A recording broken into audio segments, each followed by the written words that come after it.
Hello, this is the StarMeet channel. Have you ever opened your Vedic birth chart and wondered, where do I even begin? What do all these symbols, houses, and planets actually mean? Today, I'll give you a clear 5-step algorithm for reading a Vedic birth chart, a Kundali, using Jyotish astrology. The link to your free birth chart calculator is in the description below. First question, what exactly is a Vedic birth chart, or Kundali? A Kundali is a precise map of the sky at the exact moment and place of your birth. It shows where each of the 9 planets stood across the 12 zodiac signs at the second of your first breath. The word Kundali in Sanskrit means coiled, like a coiled serpent. This metaphor carries deep meaning. The chart represents prarabdha karma, the portion of karma set in motion, coiled at the moment you were born. How does Jyotish differ from Western astrology? 3 key distinctions. First, the sidereal zodiac. Vedic astrology tracks actual star positions, placing the sun about 24 degrees earlier than the Western tropical system. This means your Vedic sign is very likely different from your Western sign. Second, whole sign houses. Each zodiac sign constitutes exactly one house, spanning precisely 30 degrees. No intercepted signs, no partial houses. Third, 9 planets, the Navagrahas: Sun, Moon, Mars, Mercury, Jupiter, Venus, Saturn, Rahu, and Ketu. Uranus, Neptune, and Pluto are not used in classical Jyotish analysis. Next question. You open your chart and see diamonds or squares. How do you read them? Vedic astrology uses 2 main chart formats.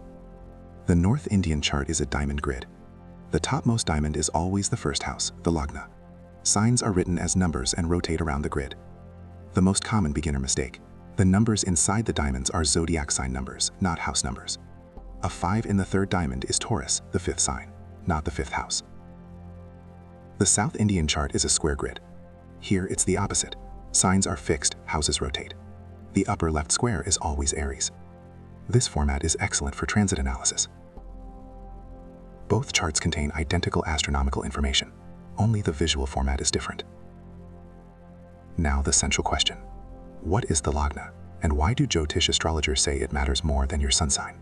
The Lagna, the Ascendant, is the degree of the zodiac rising on the eastern horizon at the exact moment of your first breath. Earth rotates, and a new zodiac sign rises every 2 hours. This makes the Lagna the most personally unique point in your chart. The sun sign changes once a month. It's shared by roughly 8% of the world. The moon sign changes every 2.5 days, but the Lagna changes every 2 hours. It's uniquely yours in a narrow window of less than 1/3% of the population. Brihat Parashara Hora Shastra, the foundational classical text of Jyotish, states the Ascendant shows you yourself. All other planets show the people and circumstances influencing you. There's another important dimension of the Lagna that most beginners miss. The Navamsha, the most important secondary chart in Jyotish, changes its ascendant every 13 to 14 minutes. This is why for serious divisional chart analysis, you need your birth time accurate to within 2 minutes. Twins born just 5 minutes apart can have identical natal charts and completely different Navamsha charts and divergent life paths. What is the Lagnesh? The Lagnesh is the planet ruling the sign of your Lagna, the single most important planet in your entire chart.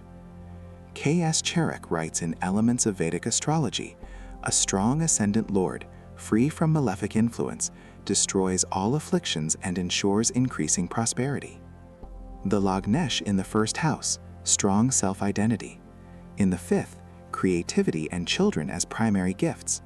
In the 9th, dharma, teachers, fortune. In the 8th, a path of deep transformation and research. If the Lagnesh is debilitated or combust within 6 degrees of the sun, this significantly weakens the chart's overall vitality. You found your Lagna. What comes next? The PAC method. This is the master key of Vedic birth chart analysis. PAC stands for placement, aspect, and conjunction. No planet can ever be judged in isolation from all 3 layers simultaneously. Placement means which house and sign a planet occupies. Every planet brings two things to its house: its karakatwa, its natural significations, and the agenda of the houses it rules. Jupiter in the 4th house brings wisdom and expansion into the domain of home and mother. Saturn in the 4th brings discipline and life lessons there. Aspect in Jyotish is called drishti, meaning gaze. All planets automatically aspect the 7th house from their position. But 3 planets have special aspects. Jupiter aspects the 5th and 9th, the houses of Dharma, wisdom, and children. Mars aspects the 4th and 8th. Saturn aspects the 3rd and 10th. Conjunction means 2 planets sharing the same sign. Their energies blend. The closer in degrees, the stronger the fusion. Mercury has a special rule. It fully absorbs the nature of whatever planet it's conjunct with. Mercury with Jupiter becomes philosophical and wise. With Saturn, methodical and serious. With Mars, sharp-tongued and analytical. How do you make sense of all 12 houses? That's a lot of information. The key is to understand 4 functional types of houses, and everything flows from there. Type 1, Kendras, houses 1, 4, 7, and 10, called the Vishnu sthanas. These are the pillars of material life, the strongest houses for action. Type 2, Trikonas, houses 1, 5, and 9, the Lakshmi sthanas, houses of fortune, blessings, and past life merit. When lords of Kendra and Trikona connect, Raja Yoga forms, the most powerful success combination in all of Jyotish. Type 3, Upachaya, houses 3, 6, 10, and 11. These improve with effort and time. And Type 4, Dusthana, houses 6, 8, and 12, the houses of obstacles and transformation. But here's an important nuance. When lords of 2 Dusthana houses are placed together, evil cancels evil. This is called Viparita Raja Yoga, and it produces unexpected success, often after a period of crisis. A few of the most important houses. The first is your personality, body, vitality. The 4th, home, mother, emotional security.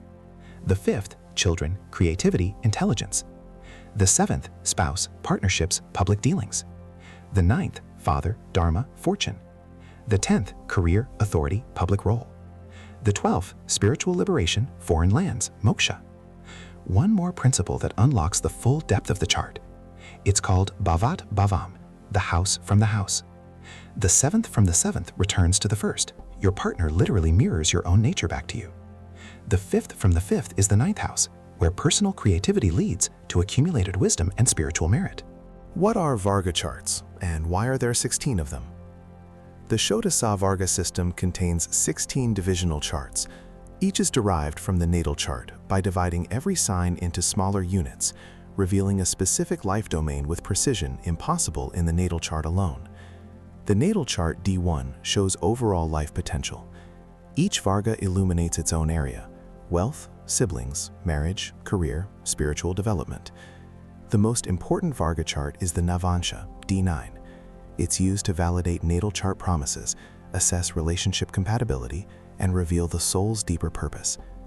Dashamsha D10 shows career and public role. Dwadashamsha D12 reveals parents and ancestral karma.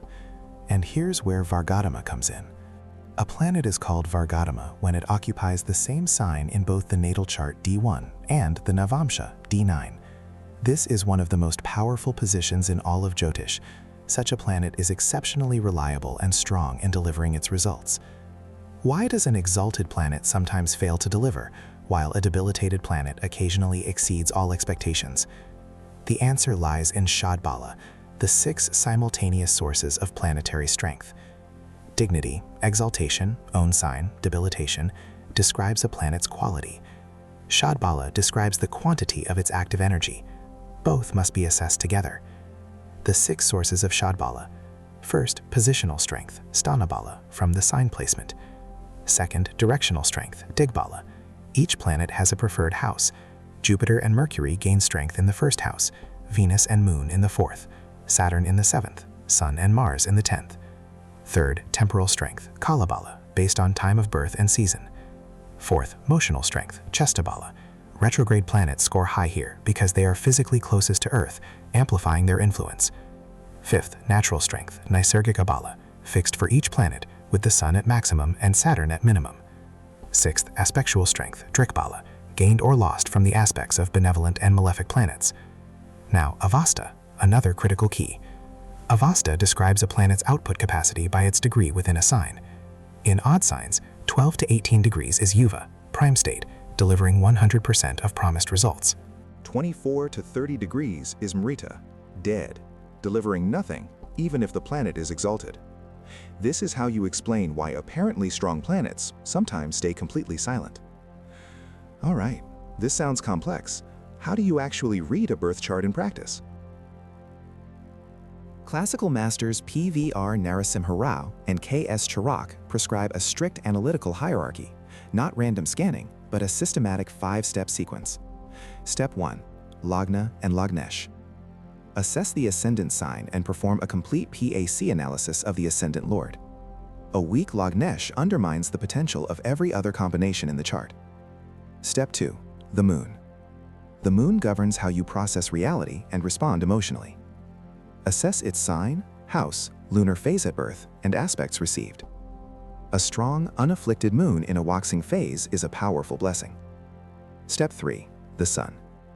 The sun reveals life force, confidence, and the father's influence. Together, the Lagna, moon, and sun form the tripod of life, the foundation on which all further analysis rests. Step 4. Identify dominant yogas. Check for Raja yogas, Kendra Trikona Lord connections, Dana yogas, wealth combinations from houses 2, 5, 9, and 11, and Viparita Raja yogas, Dustana lords placed in Dustana houses. Step 5. Overlay the current dasha. The chart shows potential. The dasha, the Vimshottari planetary period, shows when that potential activates. Significant events consistently occur when the dasha theme and transits simultaneously activate the same house or topic. So, we've covered the complete algorithm for reading a Vedic birth chart. 6 pillars, the symbolic meaning of the Kundali and Parapta karma, the Lagna as the chart's personal anchor, the PAC method for analyzing every planet in context, the 4 functional types of the 12 houses, the 16 Varga divisional charts, and planetary strength through Shadbala and Avasta. Calculate your own birth chart right now. The link is the first line in the description below. It's completely free. All 9 planets, your Lagna, Navamsha, and current dasha period in seconds. No registration required. If this video was helpful, please like it and subscribe to the channel. In our next video, we'll explore the Navagrahas, the 9 planets of Vedic astrology, their nature, significations, and essential role in Jyotish. See you there.